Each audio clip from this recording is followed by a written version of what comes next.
At his son's wedding they gave me a seat in the back. Called me, Dad's mistake. I waited until dessert. Then I handed the groom a simple envelope. Nothing flashy but heavy with meaning. It held more than anyone guessed. I remember the exact moment I realized I wasn't just a wife but a mother. David had fallen at the playground, his tiny 2-year-old legs still unsteady on the wood chips. Blood trickled from his knee and his wail pierced the afternoon air. I rushed to him, scooping him up without hesitation. His tears soaked my blouse as I whispered, "It's okay, sweetheart. I've got you." His little arms wrapped around my neck, trusting and innocent. That trust was everything. Sean watched from the bench, phone in hand. Later he thanked me for handling it. As if his son's pain was an errand, a task to be delegated. Looking back, perhaps I should have seen the sign. I'd met Sean at a mutual friend's dinner party 6 months after Charlotte died. He seemed hollowed out by grief, a man struggling to balance work and a toddler. I fell for his quiet determination, his gentle way with David. We married quickly, too quickly perhaps. But the sight of David's wide eyes watching me every morning as I made his breakfast cereal made every doubt vanish. Those early days were a whirlwind of learning. I'd never changed a diaper before, never soothed nightmares or checked for monsters under the bed.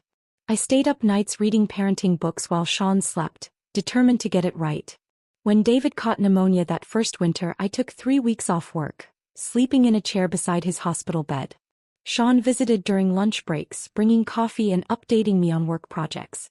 "You're a natural," the nurses would say, assuming I was David's biological mother. I never corrected them. In my heart, the distinction didn't exist. When David turned 4, I used my inheritance from my grandmother to enroll him in the Montessori preschool across town. It cost 3 times what the local daycare charged, but the programs were exceptional.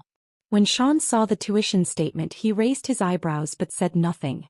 That became our pattern. I would pay, he would nod. "You don't mind covering this?" he asked once when the pediatric dentist recommended early orthodontic work that our insurance wouldn't fully cover. "Of course not," I replied. "He's our son." Sean looked away. "That's very generous of you." I didn't see it as generosity.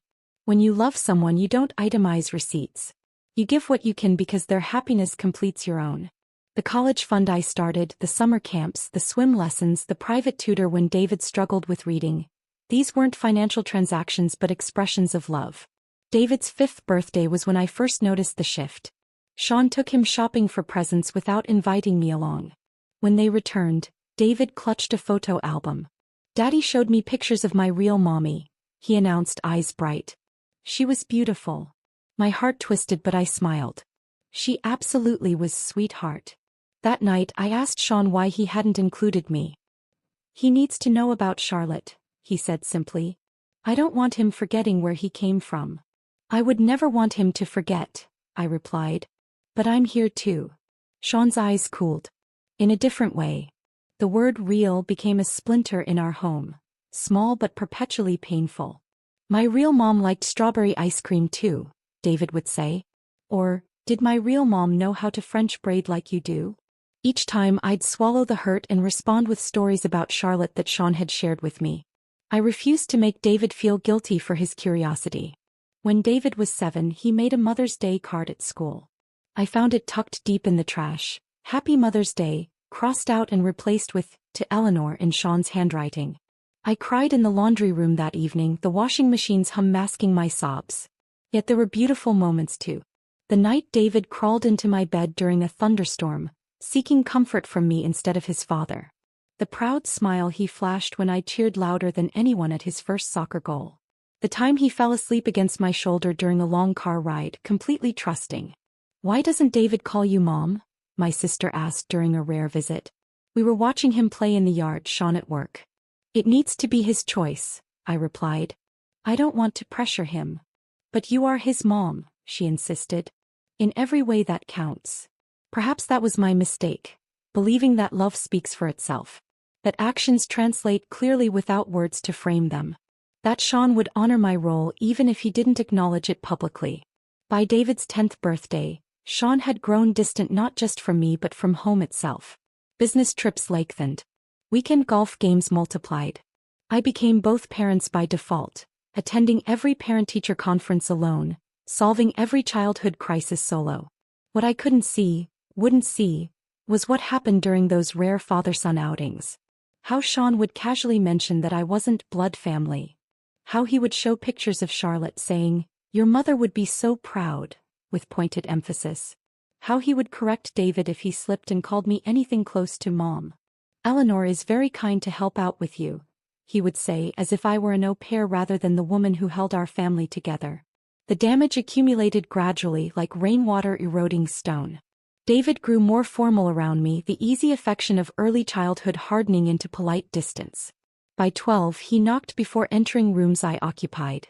By 13 he stopped seeking my advice on friends, school, his changing body. I convinced myself it was normal adolescence, that all teenagers pull away before returning. I told myself that the foundation we'd built would eventually reassert itself. I believed that truth, my daily, hourly love, would ultimately speak louder than whatever narrative Sean was constructing. I was wrong. The seeds Sean planted grew roots, twisted and binding. What I didn't understand then was that love isn't always enough. Sometimes it needs advocates, defenders, witnesses. Sometimes silence isn't graceful acceptance but slow surrender. And so the years passed with me pouring love into a vessel that leaked, never knowing that someone else was drilling the holes. The shift happened so gradually I almost couldn't pinpoint when the child who once sought my comfort became the teenager who barely met my eyes across the dinner table. David turned 14 on a crisp autumn day. I'd spent weeks planning a surprise party, coordinating with his friends' parents, decorating the basement with gaming themes he loved. When the moment came and everyone shouted, "Surprise!" his smile was genuine, until he saw me standing there holding his favorite chocolate cake with 14 carefully placed candles. "Thanks," he said flatly before turning to high-five his friends. No hug. Not even the quick, embarrassed one I'd grown accustomed to receiving in public. Later that evening, after his friends had gone home, I handed him a small box containing the vintage watch I'd tracked down, identical to one his grandfather had owned, according to Sean's stories. "This is nice," David said, barely glancing at it before setting it aside. He saved his real enthusiasm for Sean's gift. A gaming system Sean had contributed nothing toward researching but had allowed me to purchase and wrap with his name alongside mine. "Dad, this is exactly what I wanted," he exclaimed, giving Sean the warm embrace I'd been denied. I retreated to the kitchen, busying myself with cleaning up wrapping paper, pretending the slight hadn't cut deep. That year marked the beginning of many silent birthdays. My cards received courteous acknowledgments. My gifts earned perfunctory thanks. The distance expanded into everyday life. Conversations dwindled to logistics. Dinner times, school schedules, weekend plans. One evening when David was 15, I noticed him struggling with geometry homework. Math had always been our thing. Long nights at the kitchen table working through problems together since elementary school. "Need any help?" I offered. He stiffened. "No thanks. Dad's going to help me later." Sean, who hadn't balanced his own checkbook in years, glanced up from his phone. "That's right, buddy. We'll tackle it together." They never did. I found the assignment crumpled in David's trash the next day, half finished with a failing grade scrawled across the top. When report cards came, I tried to discuss the geometry grade with David. "You used to love math," I said gently. "What changed?" Before David could respond, Sean interjected from across the room. "Leave him be, Eleanor. He's not yours to fix." The words hung in the air like smoke. David looked between us, confusion settling into something harder when Sean added, "You try too hard sometimes. He's my son." After that, Sean's comments became more frequent, more pointed. When I suggested David needed a curfew, "He doesn't need your rules." When I scheduled a dentist appointment, "I'll handle my son's healthcare decisions." When I asked about college applications, "This is between David and me." Each statement carved away at my place in our family until I found myself hesitating before entering rooms they occupied together, like an intruder in my own home. I started eating dinner later after they'd finished. I stopped asking about school events. I learned to exist on the periphery of their shared life. The college acceptance letter arrived during David's senior year. Harvard, his dream school. I'd spent countless nights reviewing essays without him knowing, sending subtle suggestions through Sean. The kitchen erupted in celebration when the thick envelope appeared. "We did it, Dad!" David shouted, embracing Sean. Friends and extended family gathered that weekend for an impromptu celebration. I prepared all David's favorite foods, decorated with crimson and white. During toasts, David stood, glass raised. "I want to thank my father," he said, voice thick with emotion. "You've been my rock, my guide. Everything I am I owe to you." Sean basked in the praise, accepting congratulations as if he'd single-handedly raised a Harvard man. No one seemed to notice that I'd slipped away to the kitchen, hands trembling as I sliced more cake. No one knew I'd already signed papers selling my mother's lakefront property, land that had been in our family for generations, to ensure David could attend without financial burden. 3 months later, I drove alone to a real estate closing, handing over deeds to land that had cradled my childhood summers. The agent asked why I was selling. "My son's education," I replied simply. It was the first time I'd said those words aloud in years. My son. That fall, I helped David pack for college while Sean was at work. As I folded sweaters and organized toiletries, David took a business call in his bedroom. His door was ajar and his voice carried down the hallway. "No, just my dad dropping me off," he was saying to someone. "My stepmom? No, she's not really in the picture. Just lives with us." I froze, a shirt half folded in my hands. Not in the picture. After 16 years of bedtime stories, doctor's visits, homework help and unwavering support, I'd been reduced to a household fixture, like a lamp or side table. The bathroom became my sanctuary that afternoon. I locked the door, turned on the shower to mask any sound and sank to the floor. The tears came silently. I'd long since learned to cry without making noise. The shame of my pain felt almost worse than the pain itself. Why did it still hurt?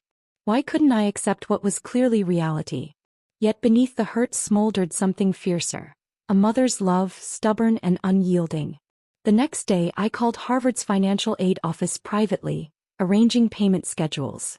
I set up automatic transfers for David's rent, meal plan and expenses. I researched textbook costs, winter clothing needs for Massachusetts weather, health insurance details. When Sean drove David to college, I stayed behind, uninvited to the milestone moment.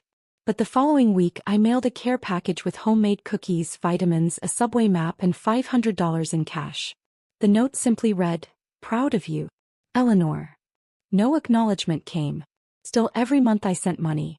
Every holiday, care packages. Throughout that freshman year, I monitored his bank account that I'd set up years earlier, ensuring it never dipped too low. When flu season hit Cambridge, I arranged for soup delivery to his dorm room. When winter break approached, I quietly paid for his flight home. Sean took full credit for David's success at parent weekends in phone calls and social media posts.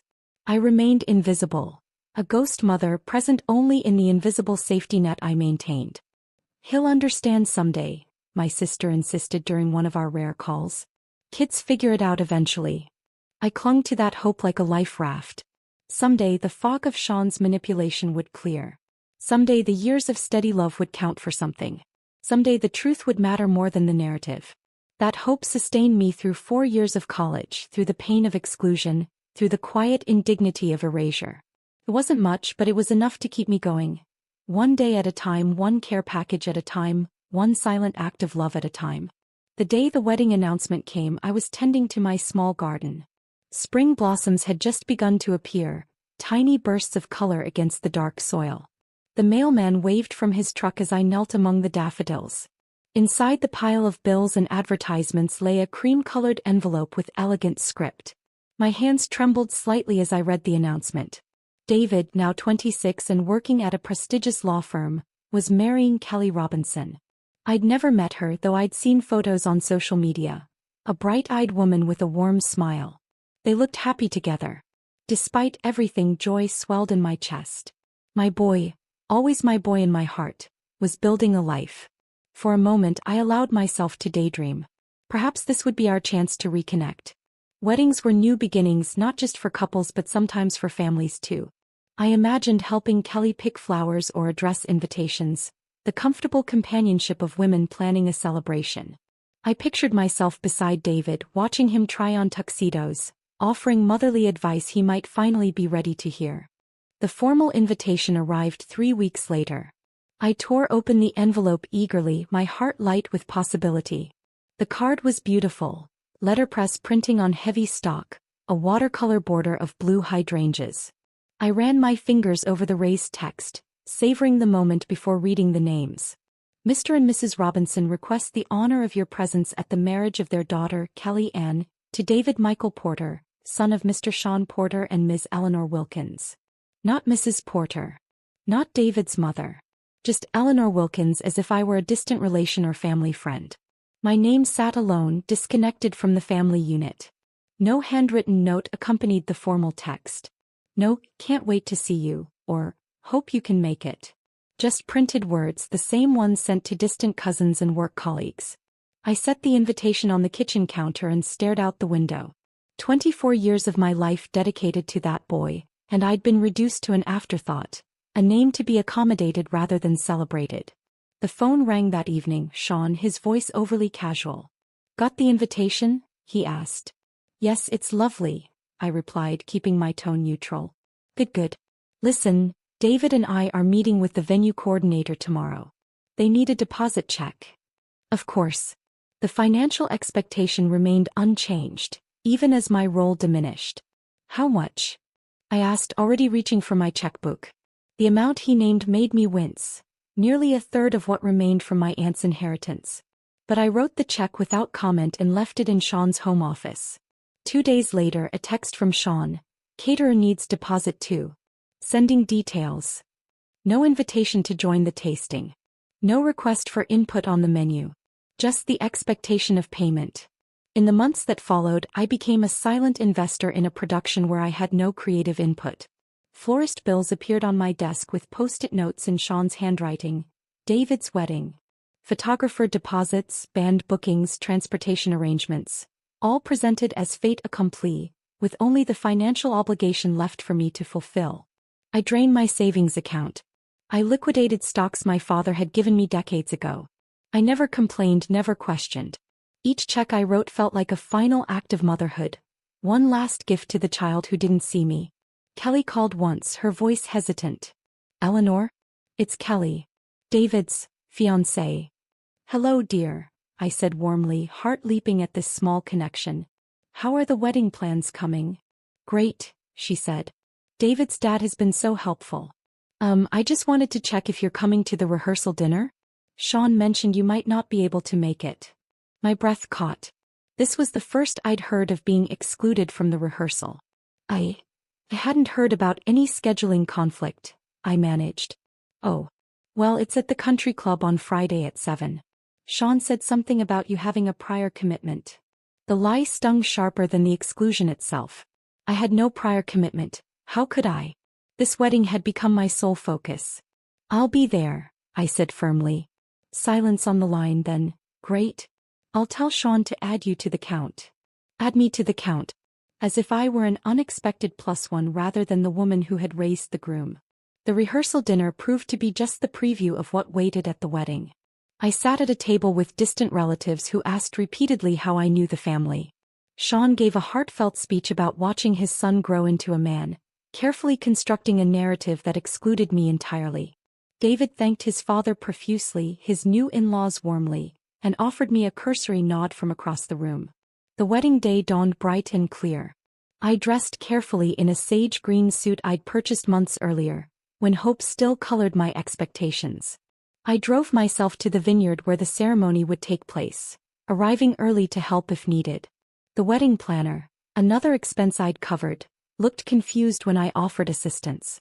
Oh, we have everything handled, she said. The mother of the groom is helping Kelly get ready and Sean is with David. The mother of the groom. Kelly's mother had assumed the role that should have been mine. I wandered the grounds alone until guests began arriving. The ceremony space was beautiful. White chairs on a lawn overlooking rolling vineyards, an arch of blue and white flowers where the couple would exchange vows. I found my program on a seat in the back row, far from where family would sit. As I settled into my assigned place, I overheard 2 women behind me. Which one is she? One whispered. Back row, green suit. Dad's first mistake, the other replied with a chuckle. The real mom died years ago. Dad's first mistake. The words carved into me like a physical blow. Is that how I'd been described to others? As Sean's error in judgment, A regrettable detour in the family story? I sat frozen as the ceremony began, as David and Sean walked down the aisle together, as vows were exchanged and rings presented. I smiled mechanically in all the right places, applauded when others did, stood when directed. Inside, something was hardening, not my heart, which remained full of love for David, but my resolve. At the reception, my isolation became physically manifest. The seating chart placed me at table 19 in the farthest corner of the tent, with colleagues from David's firm who looked surprised when I introduced myself as his stepmother. From my peripheral position, I watched the family table laugh and toast, a tight circle of belonging from which I'd been deliberately excluded. I considered leaving. The humiliation burned like acid, eating away at my composed exterior. What was the point of enduring more of this calculated erasure? But as the servers began clearing dinner plates, preparing for the cake cutting and dessert, a strange calm settled over me. I reached into my handbag and felt the edge of the envelope I'd placed there that morning. Simple white stationery, unsealed, containing papers I'd compiled over months. Stay until dessert, I told myself. Just stay until dessert. The truth had waited 24 years. It could wait another hour. The wedding cake gleamed under the reception lights. 5 tiers of white fondant accented with sugar flowers that matched Kelly's bouquet. David and Kelly stood behind it, champagne glasses in hand, radiant with joy as the photographer directed them through the ritual. The silver cake knife caught the light as they made the first ceremonial cut together. Their hands overlapped in a picture-perfect moment. Applause rippled through the tent. I joined in mechanically, my hands moving without conscious direction. My mind had detached from the spectacle, floating somewhere above the celebration, watching myself watch them. The DJ's voice boomed across the space. And now, ladies and gentlemen, the father-son dance. Sean stepped forward, straightening his tie with practiced confidence. David's face lit up as they met in the center of the dance floor. The music swelled, some classic rock ballad that Sean had always loved. They moved awkwardly but earnestly across the polished floor, Sean's hand clapping his son's shoulder in that masculine display of affection that had always existed between them. "Ladies and gentlemen," David called out as the song ended, his voice thick with emotion, "a toast to my father, my greatest role model and best friend." Glasses raised throughout the room. Sean basked in the adoration, his arms slung casually around David's shoulders. Neither of them glanced toward table 19. The moment crystallized 24 years of invisibility. I could have been any stranger, any distant acquaintance witnessing this celebration. No one would have known I'd been the one to teach David to tie his shoelaces, to help him through his first heartbreak, to drive him to SAT prep classes every Saturday for 6 months. As the servers circulated with cake slices, I knew my moment had arrived. My fingers found the envelope in my purse. A simple white rectangle containing 2 decades of bank statements, canceled checks and transfer receipts. I'd compiled them methodically over 3 months, retrieving records from safety deposit boxes and old filing cabinets. The evidence of a mother's devotion, documented in cold financial terms. I stood, smoothing my skirt with suddenly steady hands. A strange calm had settled over me, the tranquility that comes with absolute certainty. I was done being erased. Done with the polite fiction that had defined our family. Done pretending that truth didn't matter. The path to the head table felt endless. Guests turned to watch my approach, conversations faltering as I passed. I felt rather than saw Sean's attention shift, his smile freezing as he registered my movement. David was laughing at something Kelly's father had said when I reached him. His eyes widened slightly when he noticed me standing there, surprise not warmth.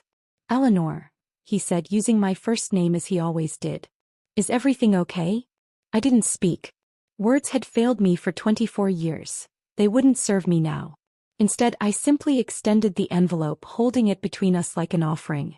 David hesitated before taking it, confusion evident in the furrow of his brow. "What's this?" I merely shook my head and stepped back. I'd delivered my message. The rest wasn't up to me. Sean moved forward, irritation flashing across his features. "Eleanor, this isn't the time for..."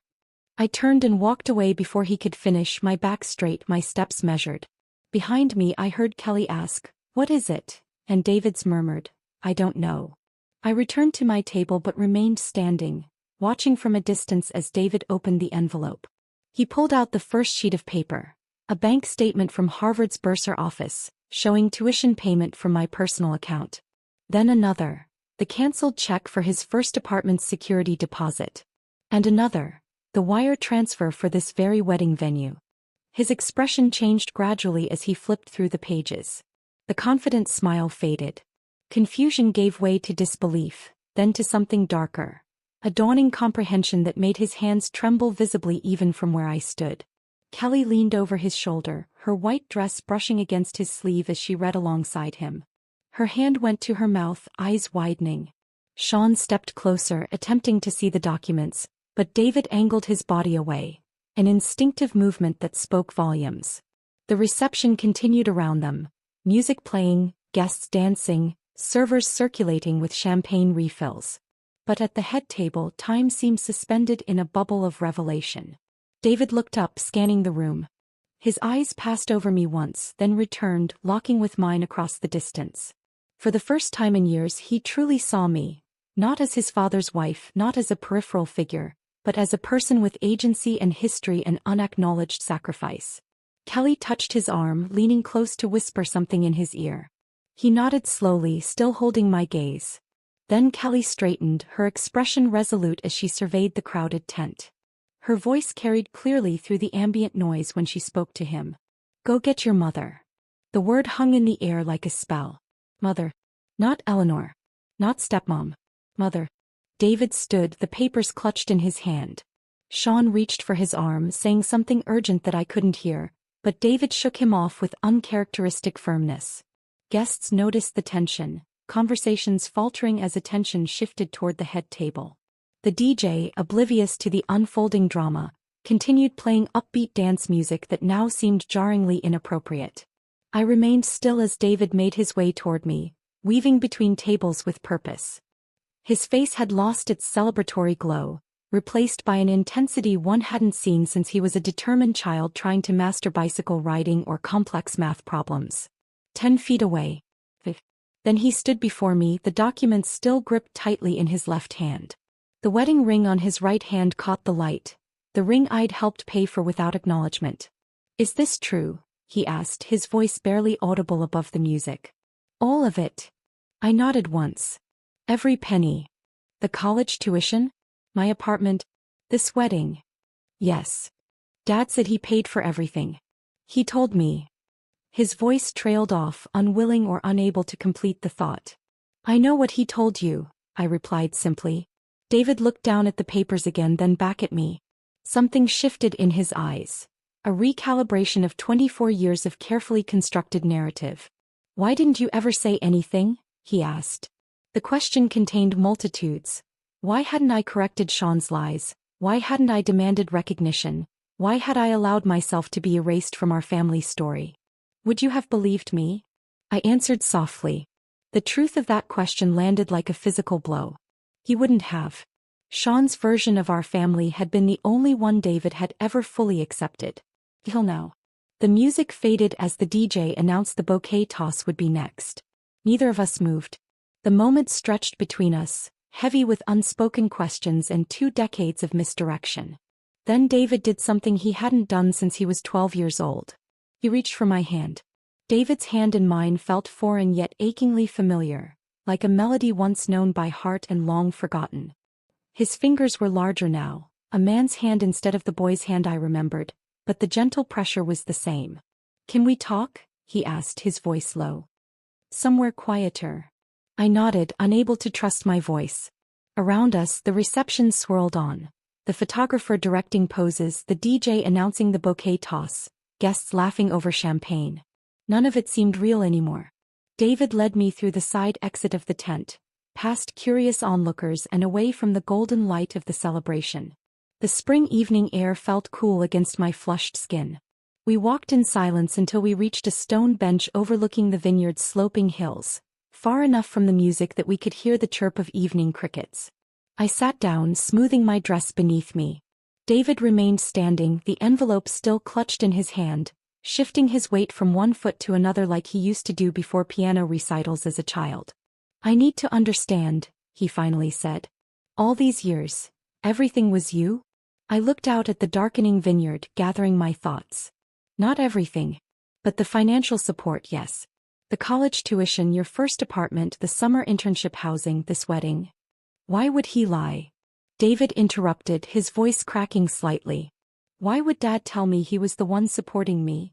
The question hung between us, sharp-edged and dangerous. For 24 years I'd protected Sean's ego, preserved his image in David's eyes. The truth felt like betrayal even now. Your father, I began, then stopped myself. Sean loves you, David. In his way. That doesn't answer my question. I sighed. Some men need to be heroes to their children. Sean couldn't be the financial provider he wanted to be. Maybe it was easier for him to take credit than admit he couldn't give you what you needed. David ran a hand through his carefully styled hair, musing it in frustration. But to erase you completely? To act like you weren't even part of my life. He paced in front of the bench, energy radiating from him in waves. I remember him saying you were just someone who lived with us, that you weren't really family. I believed him. The admission stung, but I had long suspected as much. Children trust their parents, I said simply. Why wouldn't you believe him? Because you were there. His voice rose, emotion breaking through. You were there every day, driving me to school, helping with homework, making dinner. You were there when I had chicken pox and couldn't sleep. You were there at every band concert, every baseball game. He stopped suddenly, the realization dawning across his features. You were there and I didn't see you. His eyes met mine, shining with unshed tears. Then he did something that stole my breath. He knelt in front of me on the garden path, taking both my hands in his. Mom, he said, the word emerging like a prayer, fragile and reverent.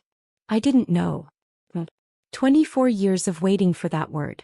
24 years of answering to Eleanor or hey, or nothing at all. The dam inside me broke, tears spilling down my cheeks unchecked. I made no effort to hide them or wipe them away. It's okay, I whispered, but David shook his head vehemently. It's not okay. None of this is okay. His own tears fell now, tracking down his face and dampening his color. I'm so sorry. For everything I never said. For everything I never thanked you for. For every time I chose not to see what was right in front of me. I leaned forward and wrapped my arms around him, pulling him against my shoulder as I had when he was small. He didn't resist, his body shaking with quiet sobs that matched my own. I'm sorry, he repeated against my shoulder. I'm so sorry. Time lost meaning as we sat there, grief and reconciliation flowing between us like a current. When he finally pulled back, his face was transformed, younger somehow, unburdened of something heavy. Every baseball game, he said softly. Every science fair. Every time I was sick. You were always there, and he convinced me that didn't matter. David. No, he interrupted, his voice firmer now. I need to say this. I believed him when he said you weren't really my mother. I let him rewrite my own memories. I accepted his version over what I actually lived. A twig snapped nearby, and we both turned to see Kelly standing a few yards away, her white dress ghostly in the gathering dusk. She approached hesitantly. I didn't want to interrupt, she said, but I was worried. David stood, reaching for her hand. Kelly, I need to tell you something about my family. About who really raised me. She glanced between us, her expression gentle. I think I'm starting to understand. To my surprise, she knelt beside me on the bench and wrapped her arms around me in a firm hug.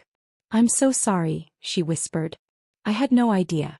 Sean always talked as if you were just his wife, not David's mother.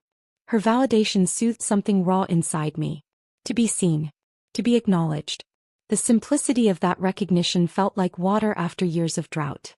I want you at our table, Kelly said, pulling back to look me in the eyes. Not in the back corner. You should be beside us where family belongs. David nodded vigorously. Yes. Right now. We'll have them rearrange. But why? I interrupted, the question burning inside me since I'd first opened that envelope of wedding receipts. Why would your father work so hard to erase me? What did I do to deserve that? David's expression darkened. He exchanged a glance with Kelly, who squeezed his hand in silent support. I think I know, he said slowly. And it has nothing to do with anything you did wrong. What then? David sat beside me, choosing his words carefully. All these years, Dad talked about how much he sacrificed for me after Charlotte died. How he gave up everything to raise me alone. He wasn't alone, I said. I was there from the time you were 2. Exactly. But his whole identity became wrapped up in being the heroic single father. If he acknowledged your role, he'd have to share that identity. He'd have to share me. David's voice caught. And maybe face the truth that you were a better parent than he ever was. The realization settled over me with perfect, painful clarity. I wasn't erased because I failed as a mother. I was erased because I succeeded, and that success threatened Sean's carefully constructed narrative. You were never his partner, David continued, insight flashing in his eyes. You were his convenience. Someone to handle the daily work of parenting while he claimed the credit. I winced at hearing my own thoughts spoken aloud. He's still your father, David. Yes, he acknowledged, but not the father I thought he was. Not the hero I've spent my life trying to impress. His shoulders slumped slightly. Do you know how many decisions I've made just to make him proud? Law school. Firm. Even parts of this wedding. Kelly placed a hand on his arm. People are starting to notice we're all missing. David straightened, resolve replacing hurt on his features. Let them notice. It's time for the truth to come out. He stood, offering me his hand. Will you come back in with us? As my mother, not as a guest. The invitation was everything I'd longed for, yet I hesitated. Sean won't take this well. I don't care, David said firmly. This is my wedding day and I want my mother beside me. Mother. The word still sent a tremor through me. As we walked back toward the reception, Kelly on one side and David on the other, I felt a weight lifting, years of invisibility falling away with each step. Behind us, the vineyard stretched dark and vast. Ahead, the warm light of truth and recognition. For the first time in decades, I walked not as a shadow but as myself. Eleanor Wilkins, David's mother. The reception tent glowed golden against the darkening sky as we approached, arms linked like a united front. Conversations faltered and heads turned as we entered. The music continued playing, Frank Sinatra's "The Way You Look Tonight." But attention had shifted from the dance floor to our unlikely trio. Sean spotted us first. His champagne glass paused halfway to his lips, eyes narrowing as he registered the changed dynamic between us. He set his glass down with deliberate calm and started toward us, his practiced smile not quite reaching his eyes. There you are, he said, addressing David while pointedly ignoring me. Everyone's been wondering where you disappeared to. The photographer wants some more family shots. Perfect timing, David interrupted, his voice clear and firm. We need photos with my mother. The word hung in the air between them. Sean's smile froze, then faltered. David, he began, lowering his voice, this really isn't the time for the truth. David finished. I disagree. This is exactly the time. He placed his hand over mine where it rested on his arm. I've just learned who really paid for my education. My apartment. This wedding. His voice remained even, but carried an undercurrent of steel I'd never heard before. Why would you lie to me about that? Sean's face flushed. We can discuss this later. In private. No, David said simply. I'm done with private half-truths. Eleanor. He caught himself, squeezing my hand. My mother deserves better. She deserves recognition for everything she's done. Kelly stepped forward, her expression composed despite the tension. I've asked the staff to move Eleanor's place setting to our table. Her voice held no room for negotiation. Where she belongs. Sean's jaw tightened. For a moment, I glimpsed the man beneath the charm, the one who had systematically erased me from his son's life. He glanced around at the nearby guests, pretending not to eavesdrop, then back at David. Son, you're emotional. We can sort this out tomorrow. I'm not emotional, Dad. I'm seeing clearly for the first time. David straightened his shoulders. The photographer can wait. I have something to say first. Before Sean could object, David guided me toward the center of the tent. Kelly nodded to the DJ, who lowered the music. Conversation died away as David raised his glass, the crystal catching light as he sought the attention of the room. If I could have everyone's attention, please, he called. The remaining chatter faded to silence. All eyes turned toward us. David tall and resolute in his tuxedo, me still in my sage green suit from the back row, Kelly radiant in white. David took a deep breath. Many of you have known me my whole life. You've watched me grow up. Graduate. Start my career. Today marry the love of my life. His voice was steady, carrying to the farthest tables. But I realize now that you've only known half my story. The half my father wanted you to see. A ripple moved through the crowd. Sean remained frozen at the edge of the gathering, face unreadable. I'd like to propose a toast, David continued, to the woman who gave me more than I ever knew, and never asked for anything in return. He turned to me, eyes shining with emotion. My mother, Eleanor Wilkins, who raised me, supported me, and loved me unconditionally, even when I failed to recognize that love. Murmurs spread across the room. Guests exchanged glances, recalibrating years of assumptions. I stood straight, chin lifted, neither denying nor affirming the whispers. The truth spoke for itself now. To my mother, David concluded, raising his glass higher. To Eleanor, Kelly echoed, raising her own glass.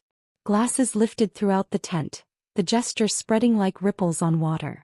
To Eleanor, voices repeated, some confused, some curious, all watching this unexpected drama unfold. I didn't search for Sean's reaction. It no longer mattered.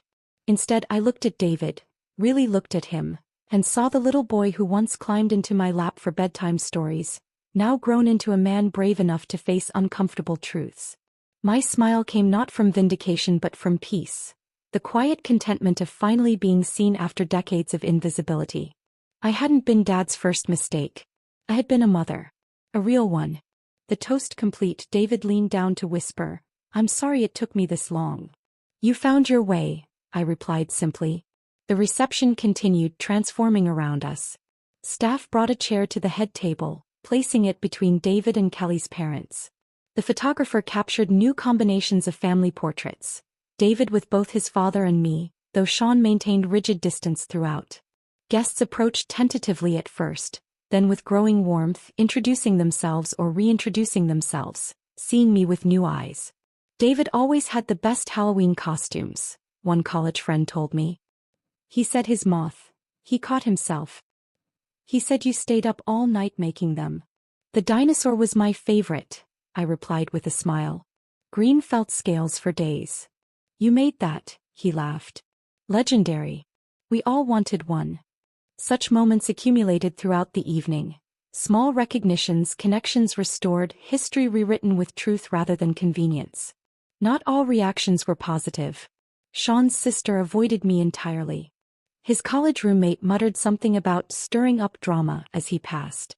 But for each cold shoulder, there came a warm handshake, a genuine question, an acknowledgement of my place in David's life. The wedding ended near midnight. As guests departed with sparklers and well wishes, David embraced me one last time before leaving for the honeymoon suite. We'll talk more when Kelly and I get back from Bali, he promised. There's so much I want to know. So many years to catch up on.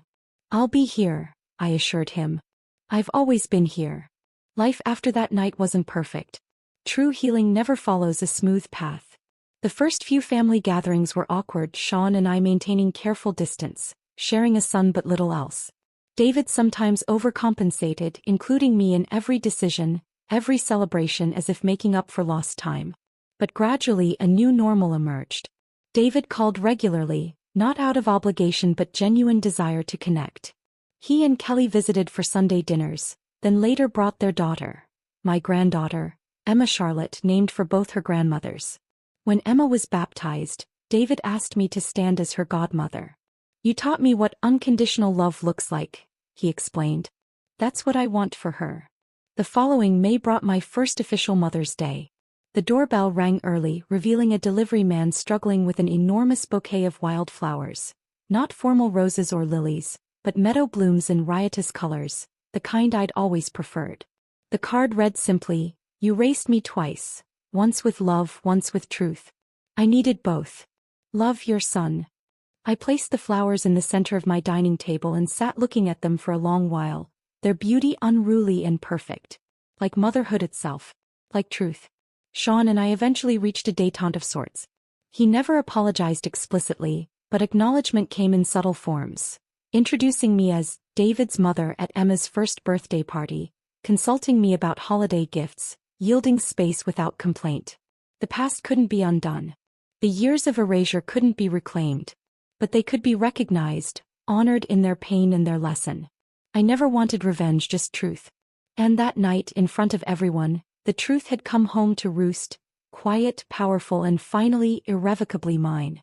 When people ask me now if I regret those silent years, I think of David's face as he knelt before me on that garden path. I think of Emma's tiny fingers clutching mine. I think of the Mother's Day cards that now arrive without fail. No, I always answer. Truth finds its moment. Love finds its way home. And sometimes that journey begins with a simple envelope handed over at just the right time. If this story touched your heart, hit that like button. My favorite moment was when David finally called Eleanor Mom. What was yours? Share in the comments. Subscribe for more stories that'll make you feel something.